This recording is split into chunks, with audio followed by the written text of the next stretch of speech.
तो फिर मैंने पानी दिया, फर्स्ट एड दी। मैंने पूछा कि क्या हुआ, तो रोती रही बुरी तरीके से। उनके पति उन्हें मार पीट के नशे में और घर के आगे सड़क पे छोड़ गए थे और बच्चों को उनसे छीन लिया था। तो ये देख के जो है उनकी जब बात मैंने सुनी तो मतलब मुझे एकदम I was in a state of बुरी तरीके से शॉक। मुझे समझ नहीं आ रहा था कि क्या करूं।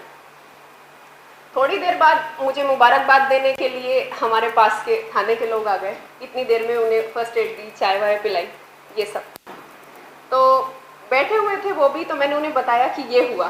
बोले कि मैम ये तो महिला थाने का केस है, वहाँ जाएगा। उस वक्त जो चमक मैंने आंखों में उस महिला के, उन महिला की आंखों में देखी कि उनको मेरे होने से, एक बेटी के होने से, वो जो पुलिस की जो एक इमेज होती है कि वो जैसे फिल्मों में बना दी है कि पुलिस वाले हैं, तो फिल्मों से जो इमेज आई या वैसे भी समाज में जो है कि डरना है, खौफ है, उस वक्त मैंने देखा सुकून कि बेटी है, पुलिस से कोई डर नहीं। जब मैं छोटी थी, अपने बाबा के साथ अगर कोई काम होता था, कोई ज़मीन का मसला, राशन कार्ड का मसला या कोई और चीज़, और ज़िला कलेक्टर साहब के या एसडीएम साहब के कार्यालय जाया करती थी, तो उनके कमरे के बाहर जो चिप पड़ी होती थी ना, उसके बाहर खड़े होते हुए भी डर लगता था। लोगों की लंबी कतारें मैंने देखी। आज मुझे नहीं लगता कि अगर मेरे जैसी कोई बेटी जिला मजिस्ट्रेट के कार्यालय में या जिला कप्तान साहब के कार्यालय में अगर बैठी हुई है, तो उसके पास जाने से और अपना हक हासिल करने से आप में से किसी को भी खौफ महसूस होगा। ये बदलते हुए भारत की तस्वीर है। भारत की बेटी मजबूत है, सुरक्षा सिर्फ मांगती नहीं, देती भी है। और यहाँ जितनी बेटियां, जितने बेटे बैठे हुए हैं, भारत के लिए आपका कंट्रीब्यूशन क्या है, नेशन बिल्डिंग के लिए, देश को आप पलट के क्या दोगे, ये खुद से पूछो। और सिविल सर्विसेज यकीनन आपको आपके अंदर के टैलेंट के साथ इंसाफ करने का एक लाजवाब मौका देता है। आज से ही जुट जाइए तैयारी में। वो देखिए सामने प्रियम्बल है मेरे फोन का, इनफैक्ट वो जो पहला पेज आता है ना, क्या कहते हैं उसको, वॉलपेपर, वो यही है। ये आप लोग भी लगा लीजिए, ये अच्छा वॉलपेपर है। मैं तो एक एग्जीबिशन में गई थी, वहां खींच के लगाया था। संविधान के आइडियल्स को समझने की, आत्मसात करने की और आपके आंसर्स में झलकें, ये महत्वपूर्ण है। अच्छा, यदि आप लोगों में से किसी का कोई प्रश्न हो, खासतौर पर सिविल सेवा की तैयारी से जुड़ा हुआ, तो मुझे खुशी होगी, मैं जवाब दे दूंगी। जी जी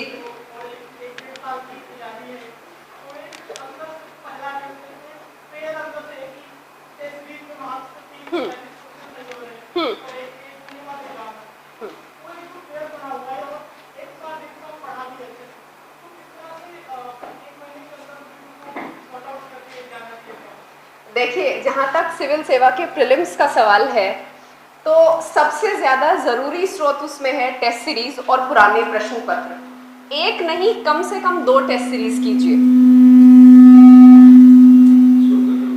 देखिए, एक टेस्ट सीरीज में आपको तकरीबन 35 टेस्ट मिल जाते हैं, हर एक में 100 सवाल तो हो गए। कितने क्वेश्चन?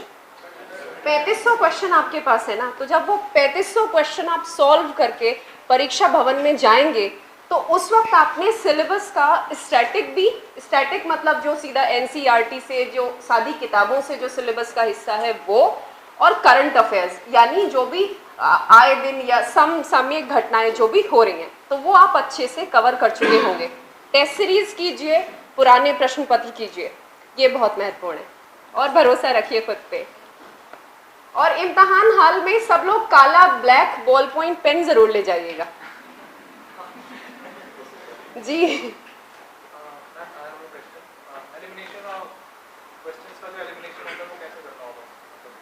वो आप टेस्ट सीरीज से सीखते हैं। जैसे मैंने भी टेस्ट सीरीज से ही सीखा है, तो आपको पता चल जाता है कि कैसे ऑप्शन जो हैं वो आप एलिमिनेट कर सकते हैं। एक छोटा सा टिप ये है कि अगर कोई बहुत एक्सट्रीम ऑप्शन आपको लग रहा है, तो उससे बचें। लेकिन हार्ड एंड फास्ट रूल नहीं है, कहीं कहीं अप्लाई होता है। तो टेस्ट सीरीज कीजिए, पुराने क्वेश्चन पेपर कीजिए।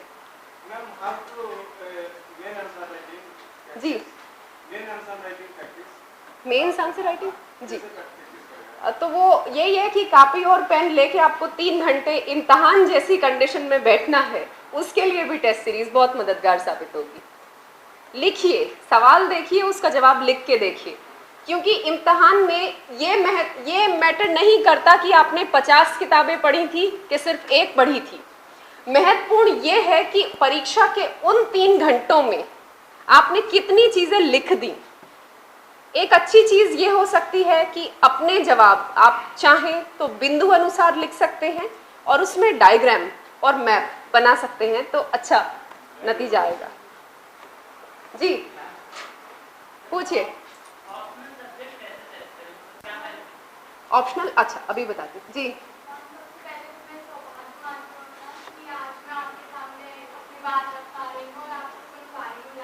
Thank you. सबसे पहले मैं पूछना चाहूँगी, जैसे आप भी रिलेट कर पा रहे हो कि एक बेटी होना और एक छोटे बच्चे से होना, so it brings so much of hopes and inspiration और एस्पिरेशन कि हमें एक अगली पीढ़ी को भी सिखाना होता है कि आप बेटी हैं और आपकी बात समाज में आना इम्पॉर्टेंट है, और उस बात को सीखना कि आप भी ये बात रख सकती हैं। तो क्या फेस होना चाहिए उस चीज़ का कि हम अपने आप को भी स्टेबल रख पाएँ और आने वाले लोगों को और आने वाली बेटियों को खासकर ये स्टेबिलिटी दे पाएँ कि वो पढ़ेंगी तो उनके क्या बेनिफिट्स हो सकते हैं और क्यों उन्हें ये सीखना चाहिए कि वो हमसे कुछ सीख पाएँ। शुक्रिया। क्या नाम है आपका? शीतल। शीतल, जब कोई जिला पुलिस कप्तान के दफ्तर में आता है, बाहर कुमारी इल्मा लिखा हो या कुमार कोई और नाम हो, सुकून तो दोनों ही दे सकते हैं। तो यही मेरा आपको पैगाम है, सिविल सेवा ज्वाइन कीजिए, राष्ट्र के लिए खुद को समर्पित कीजिए, और बेटियों को आगे बढ़ाने का सबसे अच्छा तरीका यही है कि बेटियां जो हैं वो बेटों के बराबर कदम से कदम मिलाकर सशक्त बने और जो भी अपॉर्चुनिटी सिविल सर्विसेज ने दी है उसका पूरा पूरा लाभ उठाएं।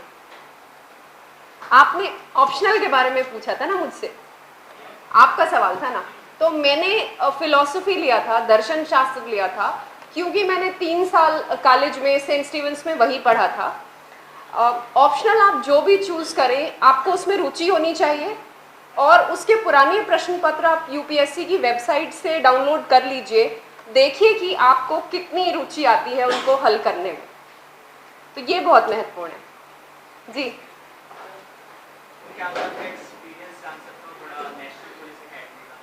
ओके, आप बताइए। जी जी, during your whole civil service preparation, we basically remain confined with our GS portion and with our option. I mean to say, we don't give much more time to our essay portion and to our ethics portion, which ultimately becomes one of the factors of not getting here. Ma'am, what educated steps should we take from the beginning in order to make these portions quite lucrative? मेरा ख्याल ये है कि balance करके चलना बहुत अच्छा रहता है। तो किसी भी, क्योंकि नंबर जो होते हैं वो सबके 250 में से ही आते हैं, पेपर 1, 2, 3, 4, ऐसे और आपका एथिक्स, सारे पेपर्स ऑप्शनल के भी, तो बराबर सबको समय दीजिए। अगर आपको लगे कि आपकी कहीं कमज़ोरी है, उससे डरिए मत, घबराइए मत, आइडेंटिफाई कीजिए। अगर कोई पोर्शन आपको मुश्किल लगता है, पुराने प्रश्न पत्र सॉल्व कीजिए, टेस्ट सीरीज कीजिए, और लगातार लेखन का, लिखने का अभ्यास कीजिए, प्रैक्टिस कीजिए, ये महत्वपूर्ण है। जी, थैंक यू। जैसे मैम 12 मॉड्यूल है टोटल प्रिपरेशन का जीएस का। मैम जैसा एक मिथ है कि हर एक सब्जेक्ट का लिमिटेड सोर्स और एक बुक का 5 रीडिंग।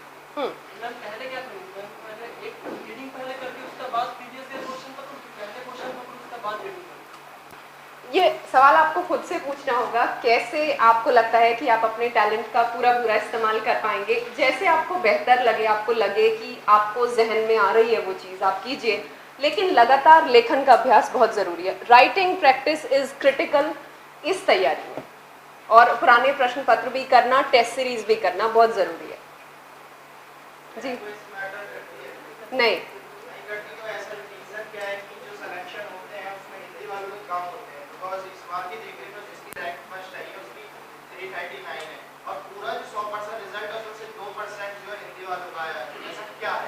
अगर हम कोचिंग सेंटर देखें जो मुखर्जी नगर में, तो बहुत सारे कोचिंग सेंटर ऐसे जो हिंदी में थियरी के एक्स्ट्रा लगवाते हैं और मटेरियल भी देते हैं और कहते हैं कि मटेरियल बहुत है हिंदी में। और उसके बाद भी अगर गट्स की बात करें तो जो इंग्लिश स्टूडेंट के अंदर होते हैं वो हिंदी वाले के अंदर भी होते होंगे, मतलब जो होता है। तो ऐसा क्या रीजन है कि 2% रिजल्ट हिंदी वालों का आ रहा है और सारा जो रिजल्ट है वो इंग्लिश वाले दे रहे हैं? शुक्रिया। देखिए, हिंदी तो बहुत प्यारी है, महात्मा गांधी को बहुत प्यारी है, हम सबको बहुत प्यारी। तो हिंदी जो है वो दिल की धड़कन की तरह है। हिंदुस्तान की सारी भाषाएं बहुत प्यारी हैं और यूपीएससी सबको बराबर मौका देने के लिए समर्पित है। सारी भाषाएं, आप किसी में भी पर्चा लिख सकते हैं। जो मेरा छोटा मोटा तजुर्बा है, मेरा छोटा मोटा अनुभव है, उसके आधार पे मैं यही कहूँगी कि आप लगातार लेखन का अभ्यास कीजिए, रोज़ाना अखबार पढ़िए और आपसे जो हो सके तैयारी में ऐसा ना लगे कि मेरी ओर से कोई कमी रह गई, वो ना कीजिएगा। अपना बेस्ट दो। ज़िंदगी ने एक मौका दिया है, पूरा पूरा उसका इस्तेमाल करो। ऐसा ना हो कि बाद में अफसोस रहे, मैं थोड़ी और मेहनत कर सकता था, थोड़ी और मेहनत हो सकती थी, मैं पीछे हट गया। एक मिनट में इसमें थोड़ा एडिशन जी। करता हूं। इसमें इल्मा समस्या हिंदी वालों को कम मेहनत है ही नहीं, जी बहुत ज़्यादा करने का है। जी समस्या इसलिए हिंदी वालों के पास मेहनत करने की मेरा अनुभव है कि इंग्लिश वाले से डबल मेहनत करते हो, तो इसलिए मेहनत की समस्या नहीं है। समस्या क्या है कि जो अभी हम लोग डिस्कस कर रहे थे कि बहुत ज़्यादा एलॉबरेट होना। अभी आपने कहा बहुत सारे कोचिंग इंस्टीट्यूट्स हैं, बहुत सारे मटेरियल दे रहे हैं, बहुत सारा पढ़ा रहे हैं। इस एग्जामिनेशन की समस्या यही है कि बहुत ज़्यादा वाली जो समस्या है वही खतरा है। समस्या है कि उसको कंसाइज करें। इंग्लिश में बीइंग ए फॉरेन लैंग्वेज, चाहे वो कितनी भी इंग्लिश मीडियम स्कूल से पढ़ा, उसके अंदर हमेशा कुछ शब्दों की कंस्टेंट रहती है and this is always a tendency to go to the point. मैंने इसलिए कहा इंजीनियरिंग के स्टूडेंट्स और अच्छा इसलिए कर रहे हैं क्योंकि वो ऑलरेडी ऑब्जेक्टिव एंड कंसाइज होते जा रहे हैं। तो जो हिंदी वालों को समझने की ज़रूरत है, पढ़ाने वालों के लिए भी और पढ़ने के लिए, कि there is need of precision, there is need to be focused on that. और जो मैं ABC अप्रोच समझा रहा था उसकी ज़रूरत आपको है और उसके लिए आप जब मेहनत करेंगे तो समस्या दूर हो जाएगी। एक टाइम था जब ऑप्शनल सब्जेक्ट थे जो 2-2 सब्जेक्ट, तो उसमें हिंदी के रिजल्ट बन रहा था और चूँकि यूनिवर्सिटी से रिलेटेड सिलेबस था, तो कोई भी इलाहाबाद यूनिवर्सिटी से पढ़ के आ रहा है या कहीं से आ रहा है तो 600 नंबर के पेपर थे, लिखने स्कोप बहुत ज़्यादा था, तो उसके अंदर में वो लिबर्टी हो जाती थी कि फ्रीडम है आपको, तो अब लिखिए, और लिख करके नंबर आ जाते थे। अब समस्या है कि मेन समस्या वो है कंसाइज करने का। तो प्रिसीजन सीखिए, आपको मेन चीज़ सीखना है वो है प्रिसीजन कि how to the point and precision. पढ़ने में कोई समस्या नहीं है, मेरा मानना है कि मेहनत बहुत कर रहे लोग, दैट इज़ देयर। अच्छा, और कोई इसके अलावा कोई और question? Ma'am, how to deal with the problem of overthinking? Whenever we study, I overthink and we waste our time overthinking only. Over thinking या टेंशन, वरी?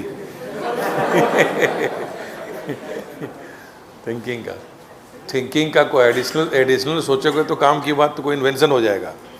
लेकिन सवाल ये होता है कि माइंड जो है that is not focused, concentrated.